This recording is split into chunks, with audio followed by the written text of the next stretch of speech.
আপনি শুরু করুন, এই বলা ছাড়া ওনাদের হাতের কোনো রাস্তা থাকবে না। ঠিক আছে, আপনি এই টপিকটাই এইভাবে আপনি চেঞ্জ করবেন। আর স্যার স্যার একটা যেটা, স্যার একটা হ্যাঁ বলেন। আনকমন টপিক বলুন না স্যার, যে মানে কারোর মাথায় কম বেশি আসবে না। আনকমন টপিক এর আগে করে হয়ে গেছে, তা আমি যেটা নবীর ক্ষেত্রে নবীকে আমি করতে দিয়েছিলাম এর আগে আনকমন টপিক। আর আজকে আনকমন টপিকটাই নবীকে দিয়ে শেষ করব, বুঝলে? আনকমন টপিকটা, নবী, তোমাকে একটা কোশ্চেন করবো, হ্যাঁ, বুঝলে তো? সেই কোশ্চেনটা তুমি অ্যান্সার দেবে রাতা হুয়া না।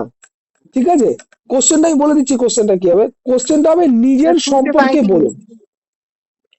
আমি আপনাকে একটা কোশ্চেন দেব, ঠিক আছে? কোশ্চেনটা হচ্ছে নিজের সম্পর্কে বলুন, ঠিক আছে? তার মধ্যে আমি ইউনিক কিছু শুনতে চাইছি।